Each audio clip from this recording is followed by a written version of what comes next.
Action.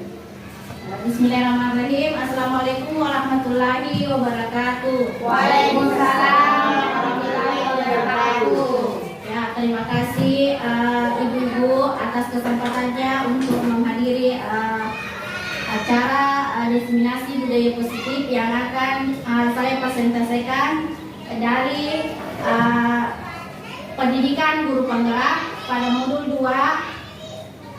Pada modul 1.4, aksi nyata modul 1.4 yaitu diseminasi budaya positif. Nah, jadi sebelum kita melanjutkan materi, alangkah baiknya kita speaking dulu ya Bu ya, supaya kita semangat untuk menerima materi yang akan saya paparkan nantinya. Jadi speakingnya nanti ini menggunakan tepuk 1 sampai tepuk 5. Ya, jadi saya beri contoh dulu ya. Tepuk 1, tepuk 2, tepuk 3, tepuk 4, tepuk 5. Jadi itu untuk tepuk 4-nya 2 kali tepukan ya Bu ya, kiri dan kanan. Jadi kita tes dulu ya speakingnya. 1, 2, 3. Tepuk 1, tepuk 2, tepuk 3, tepuk 4, tepuk 5. Oke, jadi sekali lagi ya, dengarkan instruksi saya. Tepuk 3, tepuk 5 kurang 3, tepuk 2, tepuk 4 kurang 1. Oke, terima kasih ya. Jadi di sini sebelum memasuki materi, di sini ada pertanyaan pemantik. Jadi jawabannya setuju atau tidak dari pernyataan pertanyaan di bawah ini. Yang pertama itu, hukuman dapat mendisiplinkan anak. Apakah Ibu setuju dengan pernyataan berikut? Tidak. Jadi apa alasannya Bu? Kenapa hukuman itu tidak dapat mendisiplinkan anak? Siapa yang bisa menjawab? Silakan angkat tangannya. Terima kasih atas kesempatan yang diberikan. Menurut saya Bu, hukuman itu tidak dapat mendisiplinkan anak karena apabila kita memberikan hukuman, pasti dan otomatis anak itu akan mengulangi perbuatannya tersebut. Terima kasih. Oke, terima kasih. Kita beri dulu tepuk salut. Tepuk salut. Salut. Oke, terima kasih ya. Jadi untuk pertanyaan kedua, pemberian hukuman dengan hal positif seperti membaca atau membersihkan halaman sekolah dapat meningkatkan disiplin anak. Apakah misalnya kalau kita memberikan anak-anak itu hukuman ya dalam hal positif, misalnya disuruh membaca, disuruh membersihkan pekarangan sekolah, apakah hal tersebut bisa meningkatkan disiplinnya anak-anak? Ya, silakan. Ibu, terima kasih. Mungkin dengan hukuman seperti membaca, membersihkan halaman sekolah bisa meningkatkan disiplin anak. Selain daripada memperlancar cara membacanya Bu, lingkungan sekolah kita juga menjadi bersih dan anak juga tersebut bisa mendisiplinkan dirinya ke depannya. Ya, terima kasih ya. Tepuk salut dulu. Tepuk salut. Salut. Ya, oke, terima kasih. Jadi untuk pertanyaan ketiga, ini memberikan penghargaan dapat meningkatkan motivasi belajar anak. Jadi di sini artinya kalau misalnya kita berikan penghargaan kepada anak-anak, apakah dia bisa motivasinya bisa meningkat untuk belajar? Misalnya memberikan hadiah, memberikan aplaus, apakah itu bisa meningkatkan motivasinya? Setuju atau tidak?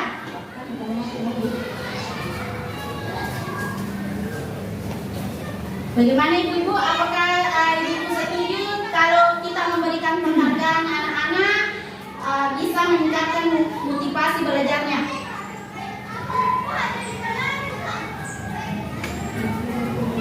Memberikan penghargaan dapat meningkatkan motivasi belajar anak. Iya Bu, dapat. Setuju? Iya Bu, setuju.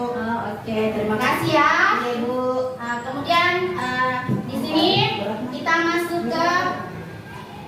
Konsep-konsep inti pada budaya positif ada 6. Yang pertama yaitu disiplin positif dan nilai-nilai kebajikan universal, teori motivasi, hukuman dan penghargaan restitusi, keyakinan kelas, kebutuhan dasar manusia dan dunia berkualitas, kemudian posisi kontrol dan segitiga restitusi. Konsep inti yang pertama yaitu disiplin positif dan nilai-nilai kebajikan universal. Jadi sebelum kita lanjut ke materi selanjutnya, di sini kita melakukan dulu kegiatan kepalan tangan. Jadi di sini ada nanti selanjutnya. Jadi di sini kita berpasangan ya. Kita melakukan berpasangan dengan melakukan kepalan tangan. Misalkan Ibu Hasna menggenggam sebuah sesuatu yang tidak mau diberikan kepada orang lain karena dia sangat menyukai barangnya itu, jadi dia tidak mau memberikan kepada orang lain. Kemudian Ibu Sarita berusaha untuk membuka kepalan tangan Ibu Hasna.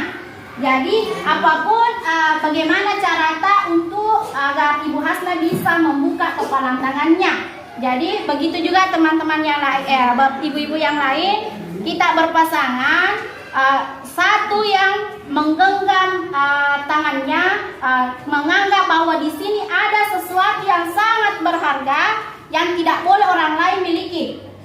Kemudian teman yang lain berusaha bagaimanapun caranya agar genggaman tangannya ini bisa terbuka. Apakah dengan cara membujuknya, memberikan hadiah, atau dengan cara memaksa.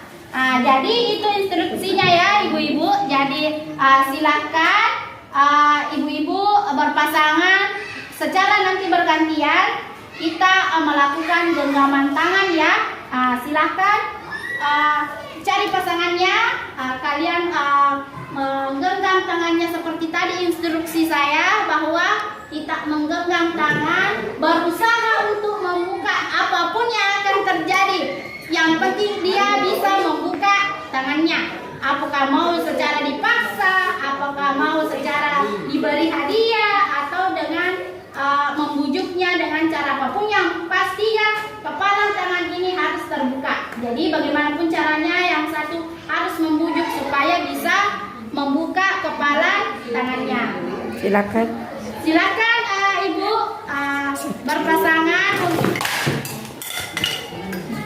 untuk melakukan kegiatan kepalan tangan ini.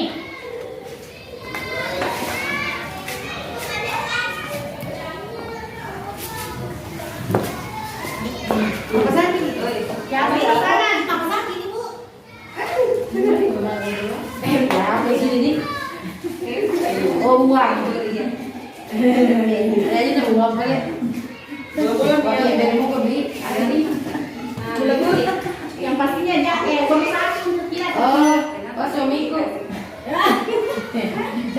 Coba dikatakan. Apa dilakukan? Bisa pakai ya. Dibujuk gak, dipaksa gak, dijanjikan ke sesuatu. Kenapa sih bisa terbuka tangannya? Tatogo ibu.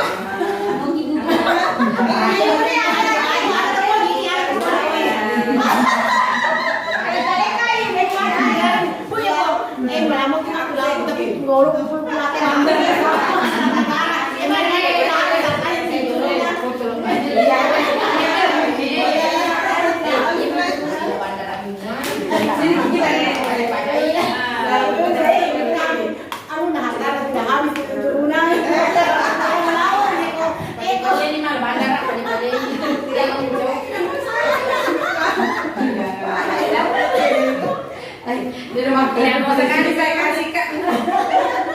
Berharga sekali kan ini. Yang mau lepas sangat berharga. Iya, oke. Mereka minta pada ini sekarang ini kan saya itu boleh. Pada gak usaha Nah, ini sih Bu. Megang tangan bukan. Kita lagi gambar apa isinya? Tanyakan dulu apa isinya. Apa isinya? Kamu lihat dulu. Ya. Baca lo.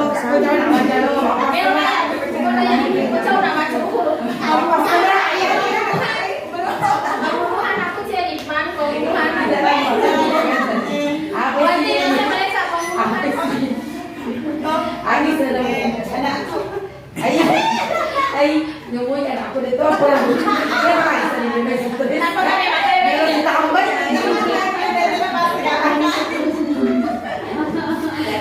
Ya, karena mo po anak ko tapi may po pamanik to eh.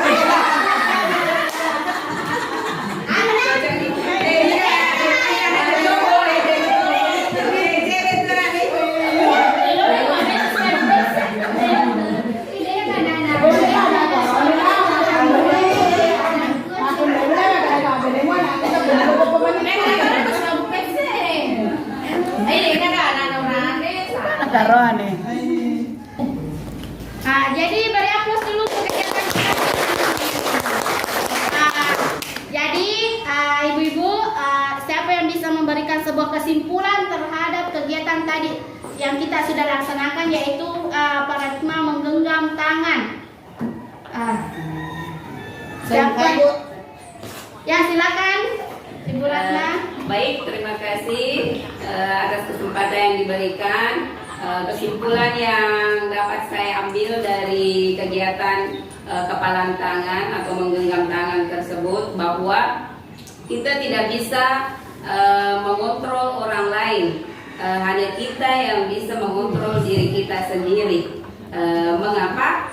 Contoh kecilnya tadi, bahwa meskipun kita menggunakan berbagai macam cara untuk membuka kepalan tangan orang tersebut, apakah itu bujukan, apakah itu secara paksaan, tetapi saya tidak bisa membukanya. Ya, meskipun pasangan saya ini kecil-kecil, tapi saya tidak bisa membukanya. Jadi saya bisa mengambil kesimpulan di situ bahwa saya tidak bisa memaksakan kehendak saya terhadap orang lain. Saya tidak bisa mengontrol orang lain, hanya orang lain sendiri yang bisa mengontrol dirinya. Begitupun saya sendiri yang bisa mengontrol diri saya. Terima kasih. Mungkin itu.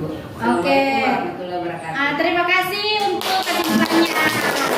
Kita berikan tepuk salut dulu. Tepuk salut. Salut, salut. Salut. Ada yang lain Ibu yang bisa membuat kesimpulan dari kegiatan kita? Ya, silakan. Ya, saya belajar. Saya tadi tidak tahu apa yang namanya menyimpulkan ya Bu. Tapi saya cuma menceritakan. Tadi Ibu Mesiana menggenggam sesuatu, tapi saya pikir Bu Mesiana ini orangnya lembut. Pasti kalau dibujuk pasti mau buka. Ternyata tidak mau. Saya paksa juga tidak mau, cuma senyum-senyum saja. Nah, berarti sebenarnya itu jadi sebenarnya Bu, kesimpulannya kadang-kadang itu apa istilahnya ya, meskipun kita merasa kita bisa membujuk atau mempengaruhi orang lain, ya kalau orangnya batu orangnya tidak mau ikut, ya dia tidak akan mengikuti apa yang kita mau. Jadi mungkin saya sependapat tadi dengan pendapat Ibu bahwa kadang-kadang itu kita merasa bisa mempengaruhi orang, ternyata tidak selamanya berhasil ya. Yang namanya takdir Bu, kita cuma bisa berusaha, hasilnya bukan kita yang menentukan. Seperti itu Bu tadi kesimpulannya. Jadi ternyata saya tidak bisa berhasil membujuk Ibu Musiana yang lemah lembut ini. Dia tetap menolak, tapi memberikan senyuman yang manis. Terima kasih Bu. Assalamualaikum warahmatullahi wabarakatuh. Waalaikumsalam warahmatullahi wabarakatuh. Tepuk salut. Salut, salut. Salut. Ya, jadi terima kasih ya atas apa yang telah disampaikan dari Ibu Ratna dengan Ibu. Jadi seperti halnya tadi bahwa ini perubahan paradigma atau teori kontrol itu, kita hanya berilusi bahwa guru itu bisa mengontrol, bahwa kita bisa mengontrol orang lain, padahal itu tidak ya. Kemudian ilusi bahwa kritik dan membuat orang merasa bersalah dapat menguatkan karakter, tidak. Jadi seperti halnya yang tadi kita lakukan, meskipun kita sudah bujuk orang lain, kita paksa, kita apa, tetapi kalau bukan dari diri mereka sendiri, dari orang lain yang bisa mau membuka tangannya, apapun yang akan kita lakukan, kalau dia tidak mau maka tidak akan terbuka. Jadi semua ini seperti halnya yang di sini, yaitu itu hanya ilusi kita. Kita hanya beranggap bahwa saya bisa membuka kepalan tangannya. oh saya bisa mengontrol anak ini, padahal itu hanyalah ilusi. Kalau bukan dari kesadaran sendiri, maka kita tidak bisa merubah orang lain. Seperti itu Bapak Ibu ya. Jadi sebelum kita lanjut ke materi selanjutnya, di sini kita melakukan dulu kegiatan kepalan tangan. Jadi di sini ada nanti selanjutnya. Jadi di sini kita berpasangan ya.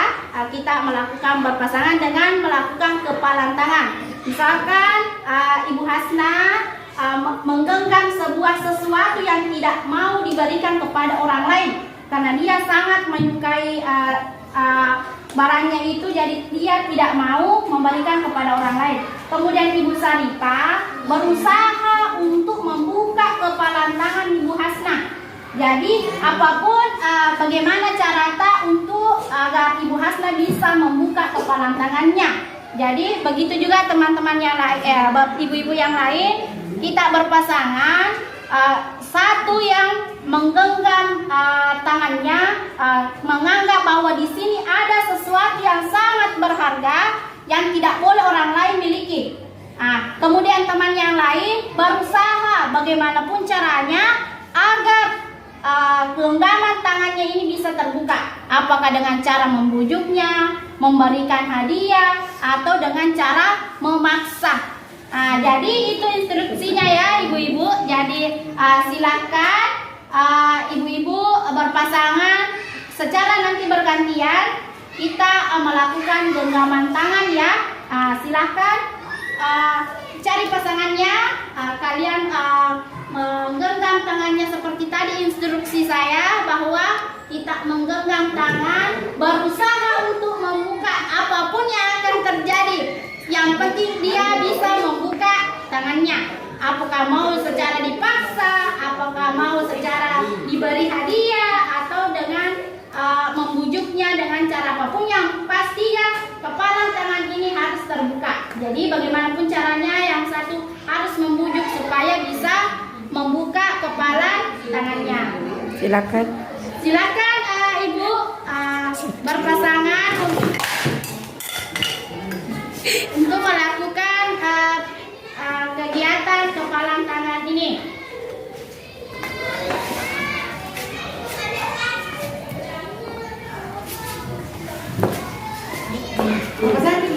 Ya, berpasangan. Apa sih ini? Oh, uang. Jadi udah uang kali. Pakai dari mau beli ada nih. Yang pastinya dia satu untuk kita. Oh, suamiku. Coba dikatakan.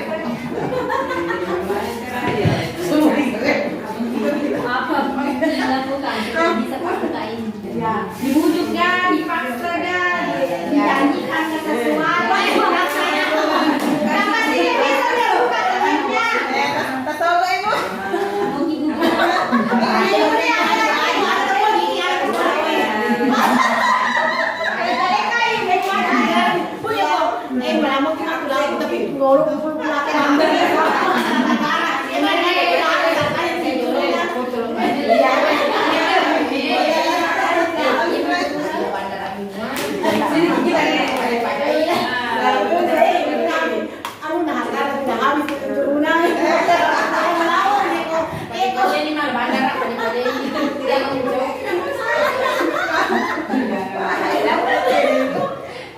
Di rumah sekali saya kasih Kak. Berharga sekali kan ini. Tidak mau lepas, sangat berharga. Iya, oke. Mereka kita yang pada sebenarnya kita boleh saya itu boleh. Apa ada usaha? Tidak ada. Nah, ini sih Bu, megang tangan bukan. Kita lagi gampang apa isinya? Tanyakan dulu apa isinya. Apa isinya? Kamu gantung. Ya. Baca lo, aku jangan baca lo.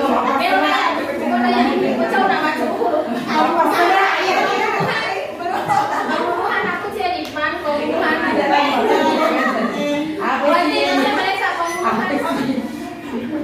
Ani sedang.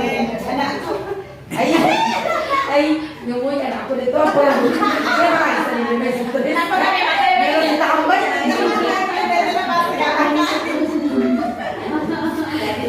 Ya. Orang mau anak aku tapi mau pemain itu ya.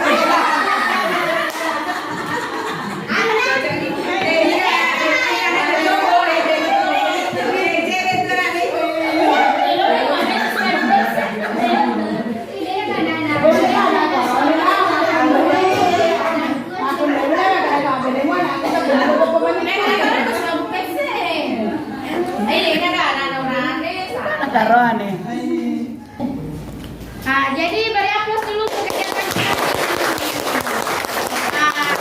Jadi ibu-ibu, siapa yang bisa memberikan sebuah kesimpulan terhadap kegiatan tadi yang kita sudah laksanakan, yaitu paradigma menggenggam tangan. Siapa? Ya, silakan Ibu Ratna. Baik, terima kasih atas kesempatan yang diberikan. Kesimpulan yang dapat saya ambil dari kegiatan kepalan tangan atau menggenggam tangan tersebut, bahwa kita tidak bisa mengontrol orang lain, hanya kita yang bisa mengontrol diri kita sendiri. Mengapa?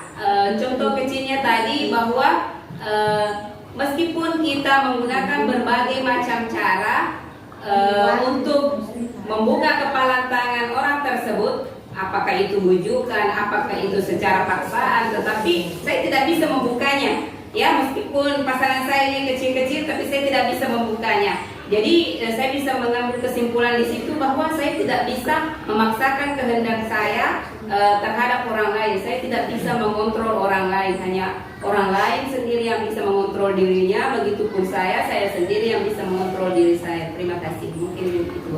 Oke. Warahmatullahi wabarakatuh. Terima kasih untuk kesimpulannya. Kita berikan tepuk salut dulu. Tepuk salut. Salut, salut, salut. Ada yang lain Ibu yang bisa membuat kesimpulan dari kegiatan kita? Ya, silakan. Ya, saya belajar. Saya tadi tidak tahu apa yang namanya menyimpulkan ya Bu. Tapi saya cuma menceritakan. Tadi Bu Mesiana menggenggam sesuatu, tapi saya pikir Bu Mesiana ini orangnya lembut. Pasti kalau dibujuk pasti mau buka. Ternyata tidak mau. Saya paksa juga tidak mau, cuma senyum-senyum saja. Nah, berarti sebenarnya itu jadi sebenarnya Bu, kesimpulannya kadang-kadang itu apa istilahnya ya, meskipun kita merasa kita bisa membujuk atau mempengaruhi orang lain, ya kalau orangnya batu orangnya tidak mau ikut, ya dia tidak akan mengikuti apa yang kita mau. Jadi mungkin saya sependapat tadi dengan pendapat Ibu bahwa kadang-kadang itu kita merasa bisa mempengaruhi orang, ternyata tidak selamanya berhasil ya. Yang namanya takdir Bu, kita cuma bisa berusaha, hasilnya bukan kita yang menentukan. Seperti itu Bu tadi kesimpulannya. Jadi ternyata saya tidak bisa berhasil membujuk Ibu Musiana yang lemah lembut ini. Dia tetap menolak tapi memberikan senyuman yang manis. Terima kasih Bu. Assalamualaikum warahmatullahi wabarakatuh. Waalaikumsalam warahmatullahi wabarakatuh. Tepuk salut. Salut. Ya, jadi terima kasih ya atas apa yang telah disampaikan dari Ibu Ratna dengan Ibu. Jadi seperti halnya tadi bahwa ini perubahan paradigma atau teori kontrol itu, kita hanya berilusi bahwa guru itu bisa mengontrol, bahwa kita bisa mengontrol orang lain, padahal itu tidak ya. Kemudian ilusi bahwa kritik dan membuat orang merasa bersalah dapat menguatkan karakter, tidak. Jadi di sini ada pada perubahan paradigma teori kontrol atau teori pilihan. Ini adalah ilusi kita bahwa kita bisa mengontrol anak. Ini ilusi guru mengontrol murid. Ilusinya bahwa ya sendiri Hanya perasaan kita bisa mengontrol murid. Kemudian ilusi bahwa kritik dan membuat orang merasa bersalah dapat menguatkan karakter. Kalau kita kritik orang, kita merasa bahwa dia akan menguatkan karakternya. Kemudian ilusi bahwa semua pengetahuan positif, efektif dan bermanfaat. ilusi bahwa orang dewasa memiliki hak untuk memaksa. Jadi semua ini adalah hanyalah ilusi kita. Kita beranggapan seperti itu, padahal semua itu tidak benar. Nah, di sini untuk perubahan paradigmanya, siapakah ya sesungguhnya yang memiliki posisi kontrol? Untuk stimulus responnya dengan teori kontrolnya, di sini kita mencoba mengubah orang agar berpandangan sama dengan kita. Biasa kita berpikiran seperti itu, kita mau merubah orang lain harus sama dengan kita, padahal itu tidak ya. Seharusnya kita itu berusaha memahami pandangan orang lain tentang dunia. Kemudian yang kedua, perilaku buruk dilihat sebagai suatu kesalahan. Biasa kalau misalnya anak-anak berbuat kesalahan, berperilaku buruk, kita mencapnya, oh anak itu selalu berbuat kesalahan. Padahal tidak. Jadi semua perilaku yang dilakukan anak-anak kita itu memiliki tujuan tertentu. Kemudian orang lain bisa mengontrol saya. Maksudnya di sini orang lain bisa mengontrol kita, kita beranggapan oh dia bisa mengontrol saya, padahal tidak. Jadi hanya Anda yang bisa mengontrol diri Anda. Hanya kita sendiri yang bisa mengontrol diri kita sendiri. Saya bisa mengontrol orang lain.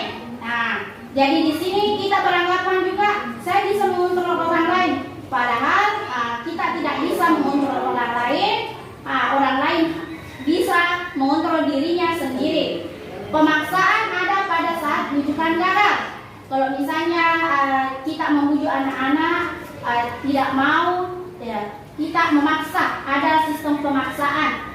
Itu tidak, kita harus berkolaborasi, konsensus menciptakan pilihan-pilihan baru. Kita memberikan pilihan-pilihan kepada anak didik kita untuk mendapatkan solusi yang terbaik.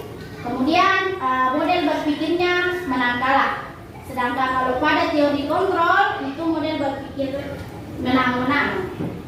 Nah, di sini tentang kata disiplin. Apakah makna dari disiplin? Nah, disiplin ini berasal dari bahasa Latin, yaitu disiplina yang artinya belajar. Makna asal dari kata ini berkonotasi dengan disiplin diri dan murid-murid Socrates dan Plato. Disiplin diri membuat orang menggali potensi menuju sebuah tujuan. Apa yang dia hargai? Namun dalam budaya kita, makna kata disiplin telah berubah menjadi sesuatu yang dilakukan seseorang pada orang lain untuk mendapatkan kepatuhan. Kecenderungan umum adalah menghubungkan kata disiplin dengan ketidaknyamanan, bukan dengan apa yang kita hargai atau pencapaian suatu tujuan mulia. Di sini ada nilai-nilai kebajikan universal. Nilai-nilai kebajikan universal adalah sifat positif manusia yang merupakan tujuan mulia yang ingin dicapai setiap individu. Nilai-nilai tersebut bersifat universal dan lintas bahasa, suku bangsa, agama maupun latar belakang.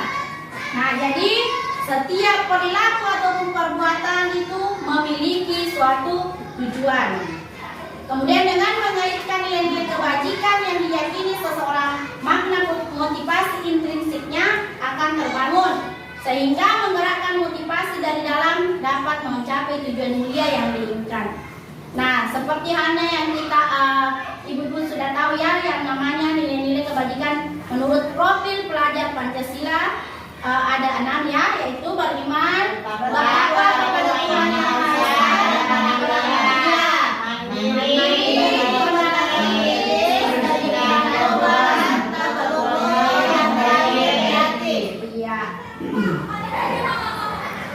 Nah, kita masuk ke materi kedua, yaitu teori motivasi hukuman dalam penghargaan atau restitusi.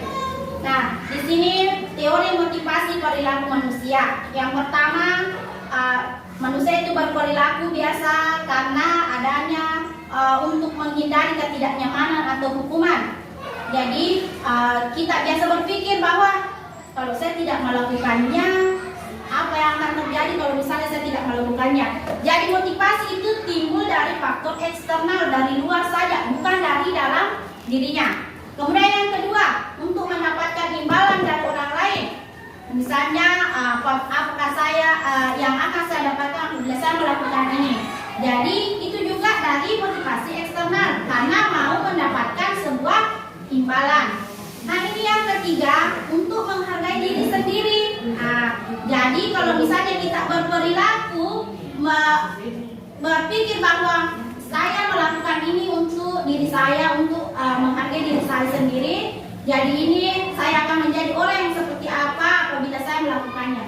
Nah, inilah yang mau kita lakukan supaya motivasi itu terjadi secara motivasinya dari dalam, secara internal.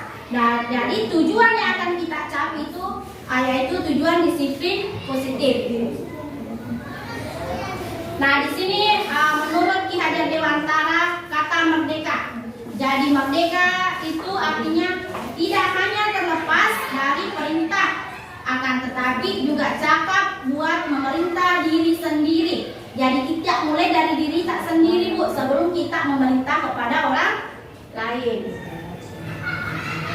Nah, kemudian dihukum oleh penghargaan. Jadi ini biasa itu penghargaan bisa menjadi sebuah hukuman, bahwa penghargaan berlaku sama dengan hukuman dalam arti meminta atau membujuk seseorang melakukan sesuatu untuk memenuhi suatu tujuan tertentu dari orang yang meminta atau membujuk. Dorongannya eksternal dan ada faktor ketergantungan. Jadi kalau kita memberikan sebuah penghargaan kepada anak-anak, pasti ya itu bisa menjadi ketergantungan. Jadi kalau tidak ada lagi penghargaan yang kita berikan, anak-anak tidak melakukannya lagi. Nah, jadi ini penghargaan ini pengaruhnya jangka pendek ya. Kemudian penghargaan menghukum, penghargaan mengurangi ketepatan, penghargaan itu tidak efektif. Kemudian penghargaan merusak hubungan kita. Jadi itu tadi, kalau misalnya kita tidak lagi memberikan penghargaan kepada anak-anak, dia bisa menghindari kita. Karena dia selalu berharap kepada kita, ya. Kemudian bentuk program kebajikan yaitu berupa apresiasi. Kalau misalnya kita mau memberikan apresiasi kepada anak-anak, yaitu perlu diingat beberapa hal, yaitu yang pertama kita memberikannya secara khusus, ya. Kemudian memberi pengakuan secara pribadi, tidak di depan teman-temannya.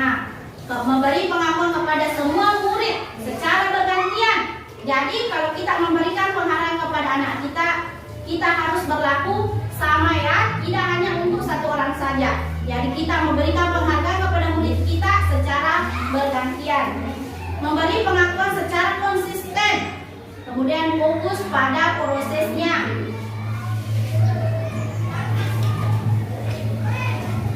Di sini contoh pengakuan apresiasi kebajikan yang kita bisa lakukan. Misalnya yang pertama, situasinya pada saat menolong murid baru di kelas. Jadi kita memberikan kepada anak-anak bahwa kemarin saya perhatikan rasa empatimu besar sekali ya. Dan kita panggil secara pribadi kepada anak itu untuk memberikan suatu apresiasi. Kemudian pada situasi pada saat membantu teman-temannya di tugas kelompok. Jadi kita memberikan bahwa saya menghargai kepedulianmu terhadap teman-teman. Kemudian pada saat memungut kertas-kertas yang berserakan di lantai, kita mengucapkan terima kasih kepada anak-anak bahwa terima kasih untuk rasa tanggung jawabnya terhadap apa yang dia lakukan. Nah, di sini coba perhatikan Bapak Ibu, di sini ada antara perbedaan hukuman dan konsekuensi. Ya, di sini ada beberapa tindakan guru, apakah itu termasuk hukuman ataukah termasuk konsekuensi. Nah, yang pertama, coba perhatikan, mencatat 100 kali dalam buku kalimat. Saya tidak akan terlambat lagi karena terlambat ke sekolah. Apakah ketika kita memberikan catatan sebanyak 100 kali itu merupakan hukuman atau konsekuensi? Antara hukuman dan konsekuensi. Hukuman atau konsekuensi. Jadi hukuman. Kemudian yang kedua, lari mengelilingi lapangan basket 2 kali karena terlambat hadir di sekolah. Apakah kita menyuruh anak-anak lari itu hukuman atau konsekuensinya? Hukuman. Hukuman. Murid meminta untuk push up. murid diminta untuk push up 15 kali karena tidak menggunakan masker di sekolah. Hukuman. Menggantikan kertas tugas teman yang telah dicoret-coret. Ada anak-anak mencoret kertasnya temannya, kemudian kita suruh mengganti kertas tersebut. Apakah itu sebagai hukuman atau konsekuensi? Membersihkan tumpahan air di meja tulis karena tersenggol pada saat belajar. Hukuman atau konsekuensi? Konsekuensi. Murid disuruh untuk mengenakan sepatu seharian di sekolah karena tidak mengenakan sepatu hitam.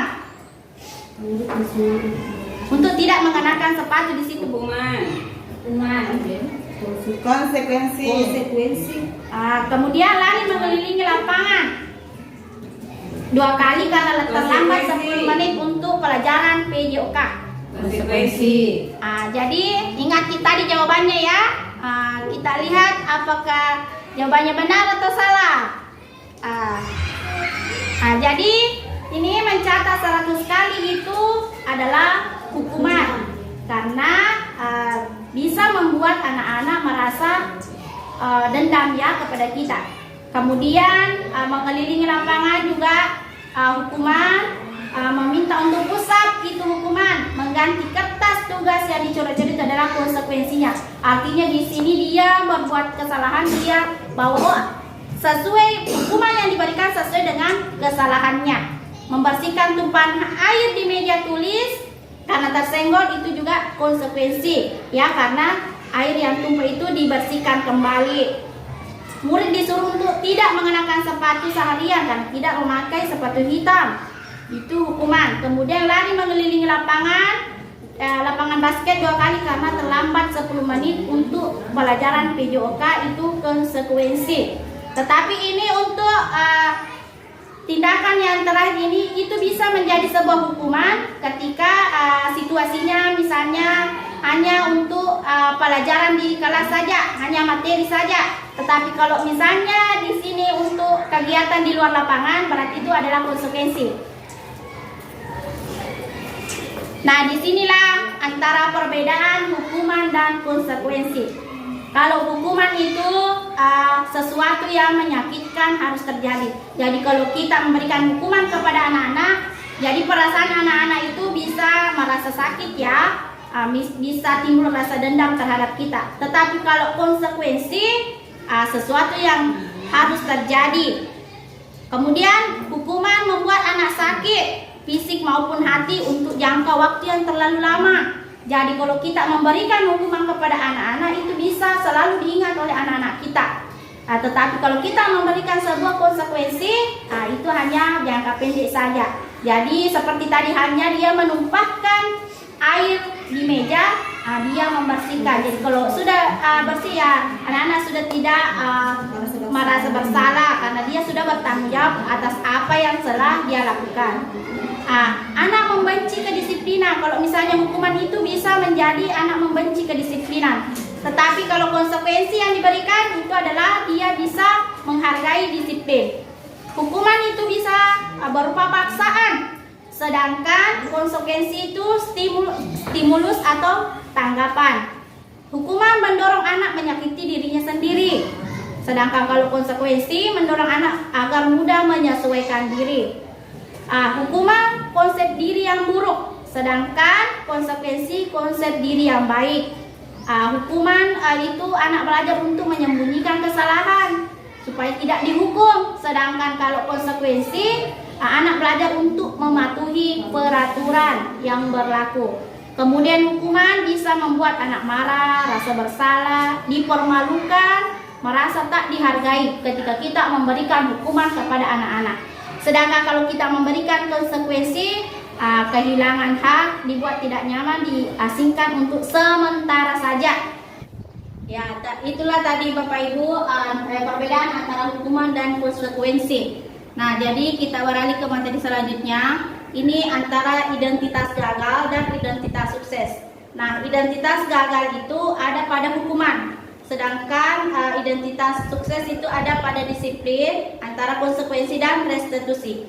Nah, identitas gagal yaitu hukuman. Nah, di dalam hukuman ini sesuatu yang menyakitkan harus terjadi. Jadi kalau konsekuensi sesuatu harus terjadi. Sedangkan restitusi itu merupakan pilihan, ya, pilihan dari apa yang telah kita perbuat. Kemudian tidak nyaman untuk murid, anak untuk jangka panjang. Jadi hukuman ini waktunya itu jangka panjang, Bu. Jadi kalau konsekuensi itu hanya jangka pendek. Sedangkan pada restitusi bisa menguatkan murid kita dalam jangka waktu panjang. Jadi setelah kita restitusi bisa selalu diingat oleh anak-anak. Itu waktunya adalah jangka panjang. Kemudian hukuman itu korban mendapatkan keadilan. Kemudian konsekuensi korban bisa diabaikan. Restitusi korban mendapatkan ganti. Nah, kemudian murid akan tersakiti. Jika diberi hukuman maka anak-anak kita bisa merasa tersakiti. Sedangkan kalau konsekuensi murid itu dibuat tidak nyaman, tetapi itu jangkanya jangka waktu pendek. Kalau di restitusi murid mendapatkan penguatan. Jadi setelah direstitusi anak-anak bisa mendapatkan penguatan dari kita. Kemudian perilaku pasif agresif meningkat. Jadi kalau diberi hukuman, anak-anak diberi hukuman itu perilakunya bisa pasif. Kemudian konsekuensinya penguatan hanya bertahan dalam jangka waktu pendek. Kemudian restitusi, setelah direstitusi maka masalah akan terpecahkan. Kita akan mendapatkan solusi dari apa yang telah mereka lakukan. Sistem yang tidak berjalan bila murid tidak takut.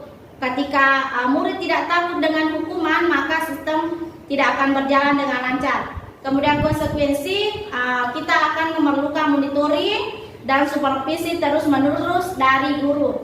Kemudian ketika di restitusi murid akan belajar tentang tanggung jawab untuk perilakunya, ya. Kemudian hukuman itu berlaku hanya pada sebuah institusi, tidak berlanjut pada kehidupan nyata. Kalau konsekuensi membantu penerapan mengikuti peraturan dalam masyarakat.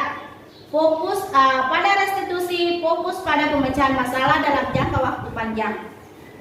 Kemudian hukuman, peraturannya adalah kamu harus. Jadi kalau diberi hukuman kamu harus. Jadi kita mengharuskan anak-anak untuk berbuat yang kita inginkan. Kalau konsekuensi, kita akan bertanya apa peraturannya, mampukah kamu melakukannya, dan mengucapkan terima kasih. Nah, kemudian kalau restitusi, kita bertanya kepada anak-anak apa yang dia yakini, apa yang kamu yakini, apa yang bisa kamu lakukan untuk memperbaiki kesalahan dari masalah ini. Kemudian hukuman murid atau negatif anak itu membenci peraturan. Kalau konsekuensi anak bisa menghormati peraturan. Sedangkan pada restitusi murid menghormati dirinya dan orang lain. Nah, jadi pada ketiga hal tersebut, hukuman itu bersifat negatif, konsekuensi bersifat netral, sedangkan restitusi positif. Maka inilah yang bisa kita lakukan untuk menemukan masalah-masalah yang terjadi di dalam kelas kita. Kita lakukan restitusi kepada anak-anak. Nah, jadi apa itu restitusi? Restitusi adalah proses menciptakan kondisi bagi murid untuk memperbaiki kesalahan mereka, sehingga mereka bisa kembali pada kelompok mereka dengan karakter yang lebih kuat. Restitusi juga merupakan proses kolaboratif yang mengajarkan murid untuk mencari solusi untuk masalah mereka dan membantu murid berpikir tentang orang seperti apa yang mereka inginkan, menjadi tujuan mulia, dan bagaimana mereka harus memperlakukan orang lain. Jadi ketika kita merestitusi anak-anak, maka kita akan berkolaborasi kepada anak tersebut dengan anak tersebut untuk mencarikan solusi dari permasalahan yang terjadi. Nah, di sini ada 9 ciri-ciri restitusi Bapak Ibu. Nah, yang pertama itu buku kesalahan. Jadi restitusi itu dilakukan bukan untuk menebus kesalahan yang terjadi, tetapi kita belajar dari kesalahan tersebut. Kemudian yang kedua, memperbaiki hubungan supaya ketika terjadi kesalahan, hubungan anak tersebut tidak rentan ya. Kemudian yang ketiga, tawaran. Kita menawarkan solusi kepada anak-anak, bukan paksaan. Restitusi menuntun untuk melihat ke dalam dirinya, bukan dari luar, tetapi ini kita akan menimbulkan motivasi dari dalam diri. Kemudian yang kelima, restitusi mencari kebutuhan dasar yang mendasari tindakannya. Ya, kemudian restitusi diri adalah cara yang paling baik. Restitusi fokus pada karakter bukan tindakan. Restitusi fokus pada solusi. Restitusi mengembalikan murid yang berbuat salah pada kelompoknya. Ya, jadi inilah 9 ciri-ciri restitusi. Nah, sekarang kita masuk ke konsep inti yang ketiga, yaitu keyakinan kelas. Nah, di sini ada sebuah lingkaran. Nah, dari ini lingkaran budaya positif. Nah, di sini kita melihat bahwa yang paling kecil itu adalah peraturan kelas. Jadi dari peraturan kelas ini Bu, kita membuat sebuah peraturan di dalam kelas. Kemudian kita mengubah menjadi sebuah keyakinan. Karena peraturan itu ada sanksinya Bu ya. Jadi kita mengubahnya menjadi sebuah keyakinan kelas. Untuk jadi dari keyakinan tersebut anak-anak bisa meyakini apa yang telah disepakati bersama. Ya. Peraturan itu dibuat sendiri, sedangkan keyakinan itu dibuat berdasarkan kesepakatan bersama dengan anak-anak kita. Nah, dari keyakinan kelas inilah akan muncullah lingkungan yang positif. Jadi anak-anak bisa menyadari apa yang mereka akan lakukan berdasarkan dari keyakinan yang telah mereka sepakati. Nah, dari situlah akan muncullah menjadi sebuah budaya yang positif.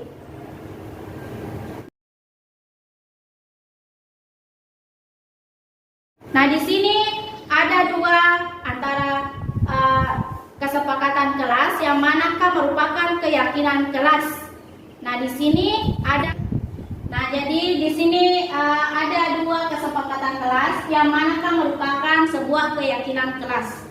Nah, di sini yang pertama di sebelah kanan ini kesepakatan kelas, datang tepat waktu, mengucapkan salam, menjaga kebersihan sekolah, berdoa sebelum dan sesudah kegiatan, aktif dalam pembelajaran, kemudian tertib. Sedangkan kesepakatan kelas yang kedua yaitu kami guru dan murid yang saling menyayangi, kami murid yang semangat belajar, kami murid yang peduli dengan teman-teman. Nah, di sini yang manakah merupakan sebuah keyakinan kelas. Nah, dari kedua kesepakatan kelas ini, jadi kesepakatan kelas itu keyakinan kelas itu dibuat berdasarkan dari nilai-nilai kebajikan atau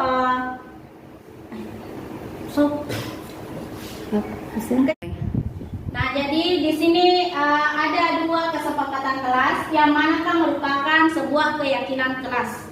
Nah, di sini yang pertama di sebelah kanan ini kesepakatan kelas, datang tepat waktu, mengucapkan salam, menjaga kebersihan sekolah, berdoa sebelum dan sesudah kegiatan, aktif dalam pembelajaran, kemudian tertib. Sedangkan kesepakatan kelas yang kedua yaitu kami guru dan murid yang saling menyayangi, kami murid yang semangat belajar, kami murid yang peduli dengan teman-teman. Nah, di sini yang manakah merupakan sebuah keyakinan kelas.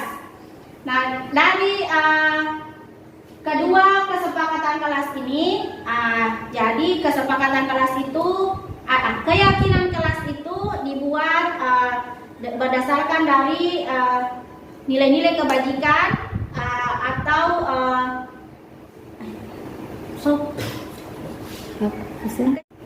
jadi keyakinan kelas itu berdasarkan dari nilai-nilai kebajikan universal. Nah, dari kita lihat dari sini, perhatikan dari kesepakatan kelas, menurut Bapak Ibu yang manakah di sini merupakan sebuah keyakinan keyakinan kelas. Ya, jadi itu ya yang sebelah kanan itu merupakan sebuah keyakinan karena penggunaan bahasanya itu singkat dan jelas, sedangkan kesepakatan yang kedua ini kata-katanya terlalu panjang, ya. Nah, kemudian di sini ada kegiatan pendalaman keyakinan kelas, tabel T dan tabel Y. Nah, pada tabel Y ada terlihat, terdengar, dan berperilaku. Kemudian di tabel T di sini ada antara tampak seperti dan tidak tampak seperti. Berdasarkan dari hormat di sini pada hormat kami meyakini bahwa sangat penting untuk menghormati semua orang dan barang milik orang lain. Dalam bekerja kami yakin bahwa sangat penting untuk mengerjakan segala pekerjaan atau mengikuti kegiatan yang telah ditugaskan, diterima dan dimiliki. Kami meyakini bahwa sangat penting untuk merasa diterima pada suatu kelompok dan saling peduli satu dengan yang lainnya. Nah, di sini yang manakah dalam bentuk tabel Y-nya, yang manakah kata terlihat, yang mana terdengar, dan yang mana berperilaku. Sedangkan untuk tabel T yaitu yang mana termasuk tampak seperti dan tidak tampak. Nah, di sini pada pendalaman keyakinan kelas tabel T dan Y ini. Nah, pada tabel Y di sini kita ada 3, yaitu terlihat, terdengar, dan berperilaku. Nah, pada kata terdengar, nah kita biasanya itu kalimatnya adalah satu orang berbicara, yuk saya bantu, kita bisa menyelesaikan ini bersama, terima kasih, tolong, permisi. Nah, di sini kalau kita mendengarkan tentang keyakinan kelas itu termasuk dari terdengar. Kemudian yang terlihat, apa yang terlihat dari kita yaitu berempati terhadap perasaan orang lain, memegang barang milik orang lain hanya dengan isinya, mendengarkan dengan seksama, dan senantiasa berbuat serta berbagi. Itu akan terlihat dari tingkah laku anak murid kita. Kemudian berperilakunya bagaimana?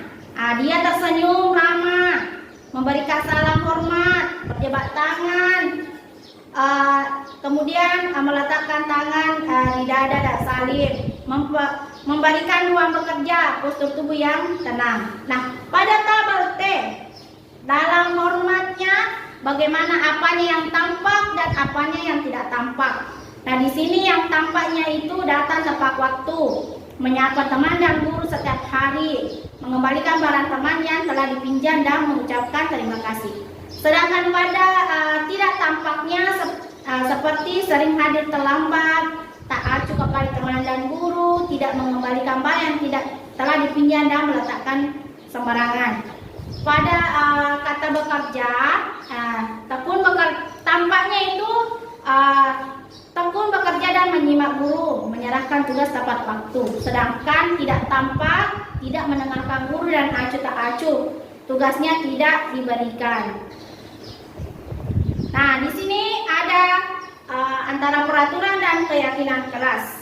Nah, peraturan itu selalu kembalikan buku ke tempatnya, dilarang mengganggu orang lain, hadir di sekolah 15 menit sebelum pembelajaran dimulai, dilarang melakukan kekerasan, dilarang menggunakan narkoba, bergantian atau menunggu giliran, gunakan masker, jangan berlari di kelas atau koridor.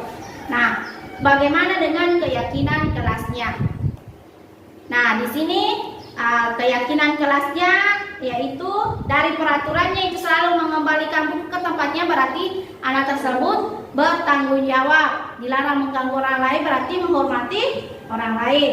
Hadir di sekolah 15 menit sebelum pembelajaran dimulai, dia menghormati orang lain dan berkomitmen. Dilarang melakukan kekerasan itu adalah keyakinan bahwa keselamatan atau menghormati orang lain. Dilarang menggunakan narkoba itu dia yakin bahwa itu adalah kesehatan, menggunakan masker, kesehatan dan juga keselamatan oleh dirinya. Jangan berlari di kelas atau koridor, itu juga meyakinkan bahwa itu adalah sebuah keselamatan dan keamanan. Nah, di sini dalam pembentukan keyakinan kelas, kita ada 7 kegiatan yang harus diperhatikan, yaitu keyakinan kelas bersifat lebih abstrak daripada peraturan, lebih rinci dan konkret. Yang kedua, keyakinan kelas berupa pertanyaan universal. Yang ketiga, pernyataan keyakinan kelas senantiasa dibuat dalam bentuk positif. Keyakinan kelas hendaknya tidak terlalu banyak sehingga mudah diingat dan dipahami oleh semua warga kelas. Keyakinan kelas sebaiknya sesuatu yang dapat diterapkan di lingkungan tersebut. 6. Semua warga kelas hendaknya ikut berkontribusi dalam pembuatan keyakinan kelas lewat kegiatan curah pendapat. Jadi kita harus berkolaborasi dengan murid kita untuk mengeluarkan pendapatnya dalam pembuatan keyakinan kelas. Bersedia meninjau kembali keyakinan kelas dari waktu ke waktu. Pertama-tama perlu diciptakan dan disepakati adalah keyakinan atau prinsip dasar bersama warga kelas. Nah, sekarang kita masuk ke konsep inti, yaitu inti keempat, kebutuhan dasar manusia dan dunia berkualitas. Nah, di sini ada 5 kebutuhan dasar manusia, Bapak Ibu ya. Jadi kita harus memperhatikan itu kebutuhan dasar murid kita apa. Yang pertama ada bertahan hidup. Yang kedua kasih sayang dan rasa diterima, kemudian penguasaan, kebebasan dan kesenangan. Nah, inilah penjelasan dari kelima kebutuhan dasar manusia tersebut. Nah, yang pertama kebutuhan bertahan hidup. Artinya di sini kebutuhan bertahan hidup itu survival adalah kebutuhan yang bersifat fisiologis untuk bertahan hidup, misalnya kesehatan, rumah dan makanan. Kemudian yang kedua kasih sayang dan rasa diterima. Kebutuhan untuk diterima. Kebutuhan untuk disayangi dan diterima meliputi kebutuhan akan hubungan dan koneksi sosial, kebutuhan untuk memberi dan menerima kasih sayang, dan kebutuhan untuk merasa menjadi bagian dari satu kelompok. Ketiga, penguasaan. Kebutuhan dasar penguasaan yaitu kebutuhan ini berhubungan dengan kekuatan untuk mencapai sesuatu, menjadi kompeten, menjadi terampil, diakui atas prestasi dan keterampilan kita, didengarkan dan memiliki rasa harga diri. Kebebasan, kebutuhan untuk bebas adalah kebutuhan akan kemandirian, otonomi, memiliki pilihan dan mampu mengendalikan arah hidup seseorang. Kesenangan, kebutuhan akan kesenangan adalah kebutuhan untuk mencari kesenangan, beriman dan bertakwa.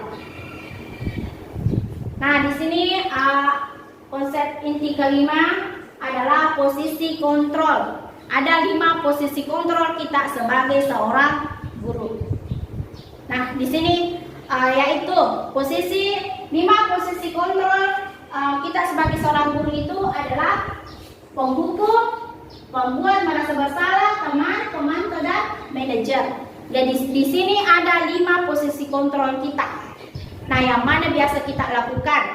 Nah, motivasinya yang pertama di sini ketika guru berbuat, kalau pada posisi penghukum itu guru itu bisa menghadik, bisa menunjuk-nunjuk, bisa menyakiti serta menyindir anak-anak.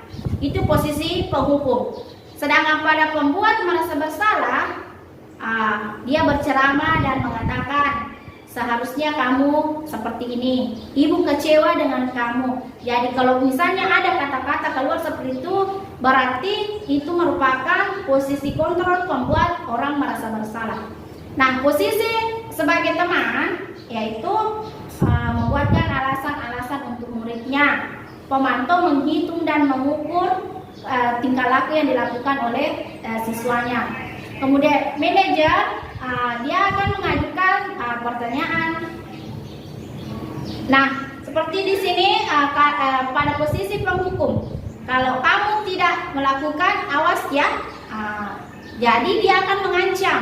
Kalau pembuat merasa bersalah, kamu seharusnya seperti ini. Kamu sudah tahu kan, ibu lelah sekali mengatakannya. Ya, dia akan membuat anak-anak itu merasa bersalah. Posisi teman, ayo lakukan demi ibu. Masa kamu tidak mau? Ingat, ibu tidak pernah bantu loh. Nah, itu akan kita menganggap diri kita sebagai teman. Kemudian kalau pemantau, kita akan bertanya kepada anak apa peraturannya yang telah kita buat. Sedangkan posisi manajer, kita akan menanyakan keyakinan kelas yang telah disepakati bersama anak-anak. Apa yang kita yakini, apa yang bisa kau kerjakan untuk memperbaiki masalah ini.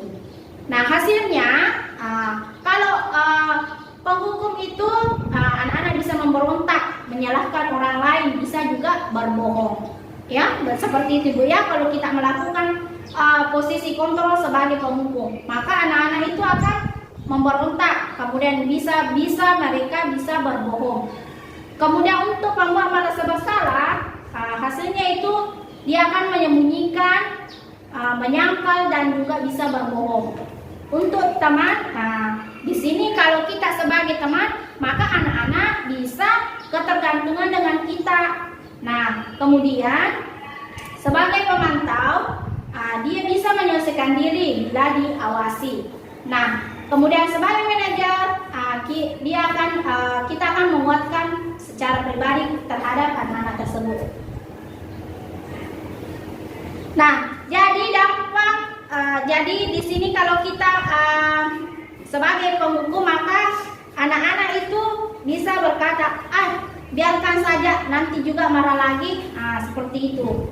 Kemudian kalau kita sebagai pembuat merasa bersalah, maka anak-anak bisa mengatakan, maaf ya, maafkan saya Bu, kan dia merasa bersalah. Kemudian untuk teman, anak-anak bisa berkata, kalau misalnya kita kan tadi ketergantungan, jadi anak-anak bisa, kalau kita tidak sebagai lagi temannya, maka dia bisa berpikir bahwa kan ibu teman saya, ternyata ibu begitu.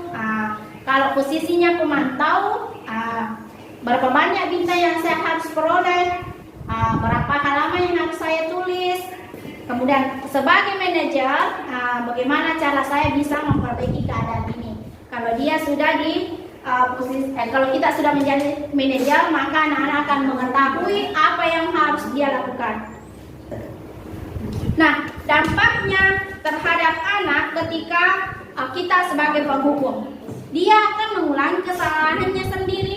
Jadi kalau dia sudah berbuat kesalahan, kemudian kita memberikan hukuman, misalnya lari di lapangan, karena biasa anak-anak itu suka kalau lari-lari, jadi kesalahannya bisa diulang kembali, karena dia berpikir, biar deh saya berbuat salah lagi, palingan saya disuruh lari.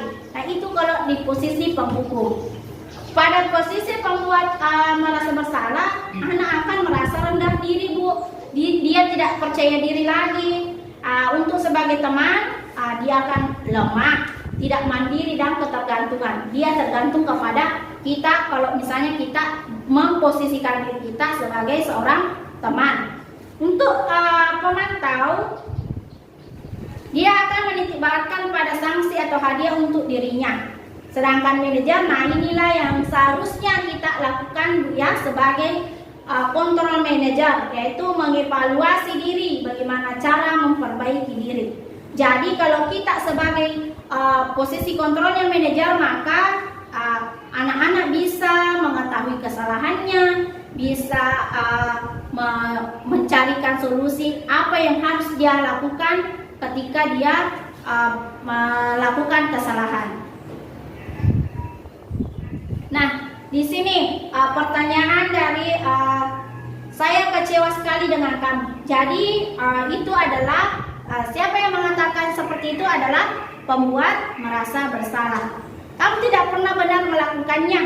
Itu merasa posisinya adalah penghukum.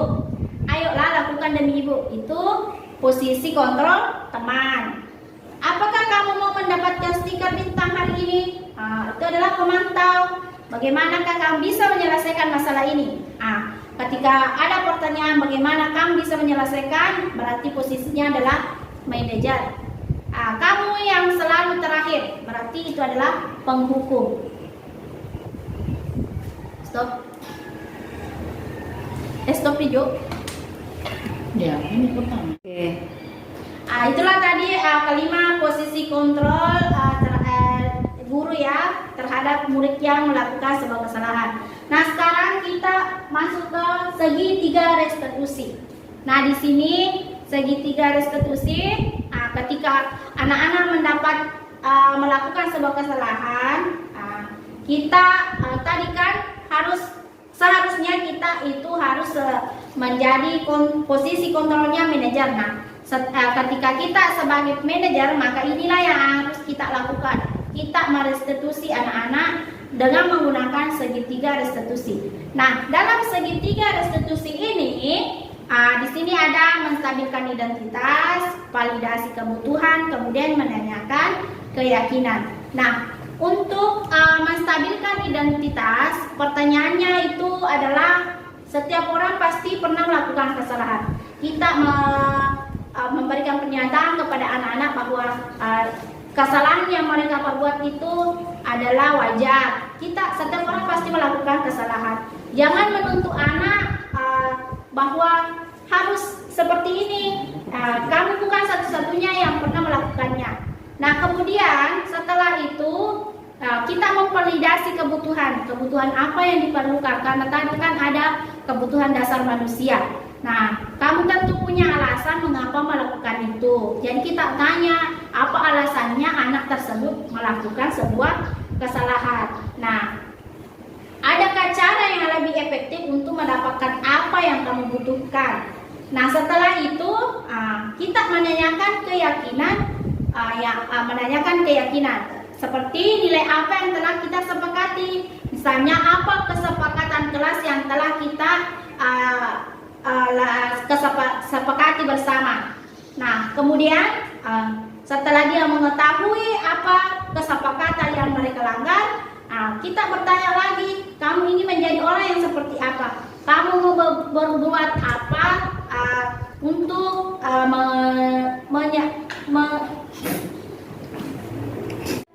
Nah, jadi setelah kita memvalidasi kebutuhan, kita menanyakan keyakinan. Kita menanyakan kepada anak-anak kita bahwa nilai apa yang telah kita sepakati bersama. Nah, setelah itu anak-anak akan menemukan sendiri solusi apa dari masalah yang dilakukannya. Seperti itu. Nah, di sini pada menstabilkan identitas, di sini untuk membuat anak merasa gagal karena berbuat salah menjadi positif terhadap dirinya. Jadi kalau dia sudah berbuat salah, kalau kita menstabilkan dulu identitasnya supaya kesalahan itu, merasa gagalnya itu bisa berdampak positif terhadap dirinya. Nah, kita bisa menggunakan kata-kata sebagai berikut. Nah, kita memberikan anak-anak, misalnya berbuat salah itu hal yang manusiawi. Nah, tidak ada manusia yang sempurna. Bapak Ibu juga pernah berbuat salah. Kamu pasti bisa menyelesaikan permasalahan ini. Nah, inilah kata-kata yang bisa kita gunakan pada saat melakukan segitiga restitusi pada kegiatan menstabilkan identitas. Nah, kemudian yang kedua, validasi kebutuhan. Nah, di sini membuat murid mengenali kebutuhan dasarnya yang ingin dipenuhi ketika melakukan suatu kesalahan. Nah, di sini pada validasi kebutuhan, guru itu bisa berkata, kamu bisa saja kan melakukan hal yang lebih buruk, tapi kamu tidak melakukannya. Kamu pasti punya alasan mengapa melakukannya. Apa yang penting bagi kamu sehingga kamu melakukan hal tersebut. Kamu boleh tetap berusaha menjaga sikap itu, tapi tambahkan sikap yang lain yang baru. Apakah kamu bisa melakukan dengan lebih baik lagi besok? Itu kita bisa menanyakan kepada anak-anak kita ketika melakukan segitiga restitusi. Nah, untuk terakhirnya itu menanyakan keyakinan. Anak melihat kesalahannya dihubungkan dengan norma sosial dan nilai yang mendasari manusia berinteraksi dengan orang lain. Nah, di sini kita bisa berkata kepada anak kita, apa nilai yang kita percaya di kelas atau di sekolah kita? Itu kesepakatan apa yang pernah kita sepakati. Nilai-nilai universal apa yang telah kita sepakati. Kelas yang ideal seperti apa sih? Kamu ingin jadi anak yang seperti apa? Apa yang kamu rasakan ketika kamu melakukan itu? Kamu menjadi orang yang seperti apa? Nah, inilah ketika kita melakukan sebuah segitiga restitusi ada 3 tahapan, yaitu tadi yang pertama menstabilkan identitas, kemudian validasi kebutuhan, kemudian menanyakan keyakinan. Nah, di sini ada praktek restitusi yang pernah saya lakukan di kelas saya. Apakah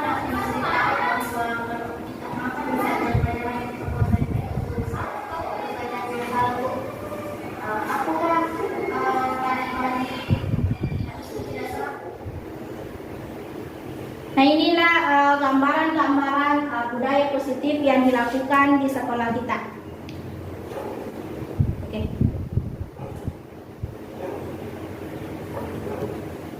Nah, jadi demikianlah pemaparan materi yang saya bawakan. Mari kita simpulkan dari materi-materi tersebut. Nah, inilah disiplin positif itu ada beberapa materinya, yaitu teori kontrol atau teori pilihan dari Dr. William Glasser. Nah, seperti ini, Anda tidak bisa mengontrol orang lain, hanya Anda yang bisa mengontrol diri Anda sendiri. Nah, jadi seperti halnya tadi yang kita lakukan, yaitu paradigma baru, yaitu proses mengepalkan tangan. Jadi kita bisa belajar di situ bahwa kita tidak bisa mengontrol orang lain. Hanya diri kita sendiri yang bisa mengontrol diri kita sendiri. Seperti tadi yang kita sudah lakukan, sudah kita bujuk, sudah kita apa, tetapi orang tersebut tidak akan membuka kepalan tangannya kecuali dari dirinya sendiri yang mau membukanya. Nah, makna disiplinnya di situ itu adalah belajar kontrol diri dengan menggali potensi kita agar tercapai tujuan mulia, yaitu sesuatu menjadi seseorang yang kita inginkan berdasarkan nilai-nilai yang kita hargai. Kemudian semua perilaku itu memiliki tujuan. Jadi jangan kita menganggap bahwa sebuah kesalahan itu ada ketika berbuat salah itu adalah sebuah kesalahan, tetapi semua perilaku itu memiliki tujuan. Nah, kemudian di sini dari perilaku tersebut adalah teori motivasinya, yaitu untuk menghindari hukuman. Perilaku yang dilakukan untuk menghindari hukuman itu hanyalah motivasi dari luar saja, motivasi ekstrisik, seperti hanya untuk mendapatkan imbalan. Jadi dia bisa berperilaku ketika dia menghindari hukuman dan apabila dia akan mendapatkan imbalan. Nah, yang seharusnya kita lakukan itu motivasi dari dalam, yaitu untuk menghargai diri sendiri. Nilai-nilai kebajikan universalnya dan keyakinan kelas. Nah, kemudian model berpikir menang-menang, kolaborasi dan konsensus menciptakan pilihan baru. Di situ ada 5 posisi kontrol, seperti tadi yang saya jelaskan: penghukum, pembuat merasa bersalah, teman, pemantau, dan manajer. Nah, kemudian setelah itu kita akan melakukan sebuah segitiga restitusi. Segitiga restitusi tadi ada 3, yaitu menstabilkan identitas, validasi kebutuhan, dan menanyakan keyakinan. Nah, di sini yang terakhir adalah realita atau kebutuhan kita berbeda. Kita berusaha memahami pandangan orang lain tentang dunia. Setiap orang memiliki gambaran yang berbeda. Nah, disinilah ada 5 kebutuhan dasar manusia, yaitu bertahan hidup, penguasaan, kasih sayang dan rasa diterima, kesenangan, dan kebebasan. Nah, jadi sekarang di sini sesi tanya jawab ya, ibu-ibu. Jadi siapa tahu ada yang belum dipahami, silakan bertanya apa yang mau ditanyakan. Silakan angkat tangannya, dia bertanya.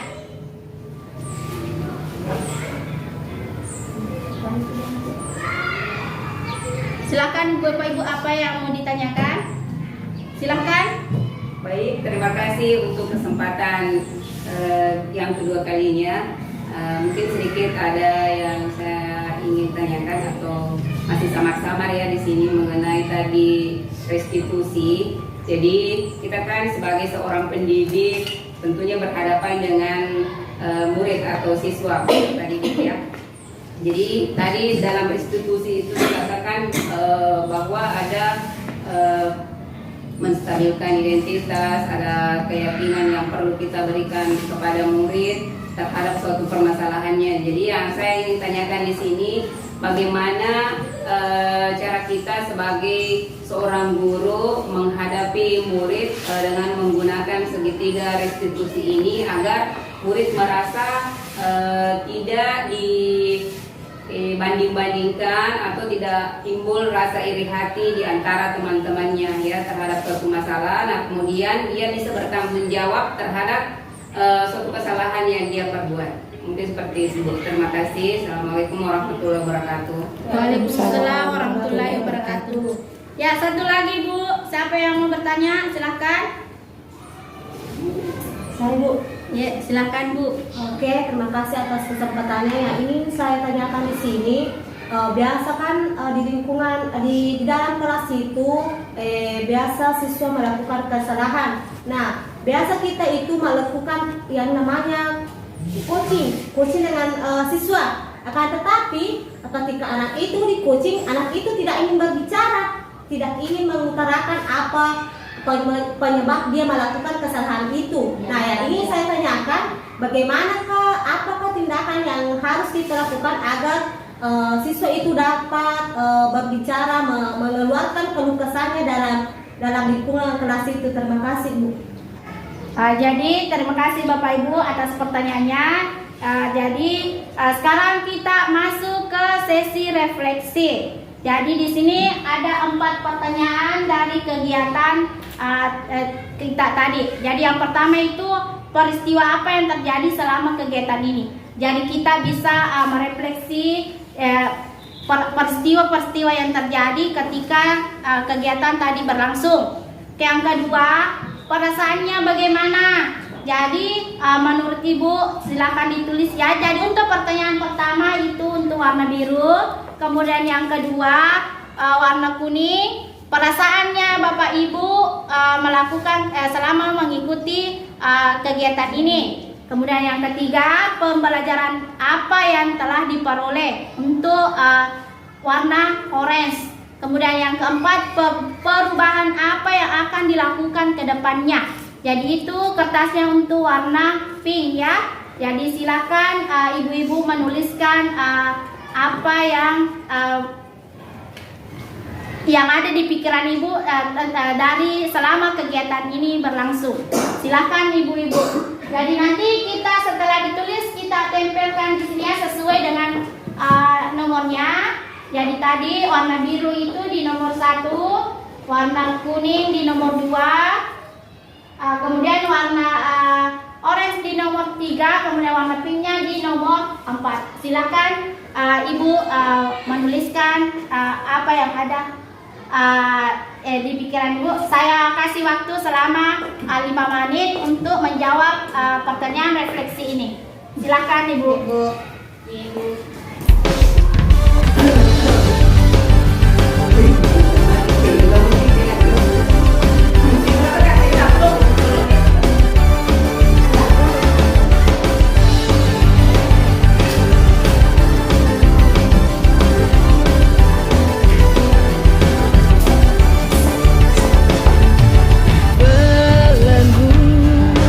Selama ini telah menghambat jiwa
Merdeka belajar wujud yang nyata. Raih mimpimu juga cita-cita. Generasi emas Indonesia. Profil belajar Pancasila tanamkan di dalam dada. Kita beri aplaus dulu nih. Tepuk salut. Salut, salut, salut. Terima kasih ya. Jadi saya bacakan jadi peristiwa apa yang terjadi selama kegiatan ini. Ada yang menulisnya kita bisa belajar tentang budaya positif, belajar budaya positif, dan peristiwa belajar dan berbagi tentang budaya positif. Nah, terima kasih atas jawabannya. Kemudian yang kedua, perasaan apa yang muncul? Jadi perasaan ibu-ibu yaitu jadi ada lelah tapi senang, kemudian ada yang merasa senang, ada yang termotivasi dari kegiatan ini ya. Terima kasih ibu-ibu kalau misalnya merasa termotivasi dari kegiatan tersebut. Kemudian pembelajaran yang diperoleh yaitu ada disiplin positif, restitusi,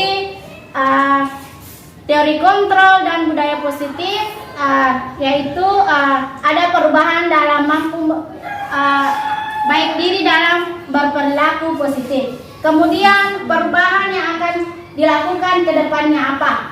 Yaitu ibu bisa menerapkan yang namanya restitusi di kelas, meningkatkan kompetensi diri sebagai pendidik, mencari solusi motivasi murid, dan bisa membuat keyakinan kelas. Ya, terima kasih ibu-ibu atas waktunya, atas refleksi dari sesi kegiatan kita hari ini.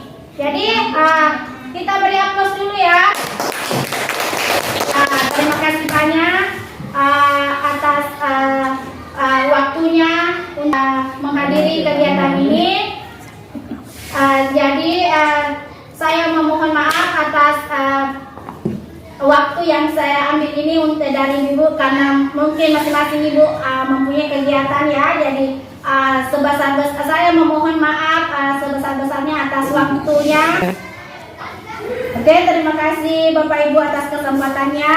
Jadi mohon maaf apabila ada kesalahan atau kekurangan dari kegiatan ini. Semoga kegiatan ini bisa bermanfaat untuk kita semua, untuk memberikan perubahan atau paradigma baru terhadap sekolah kita ke depannya.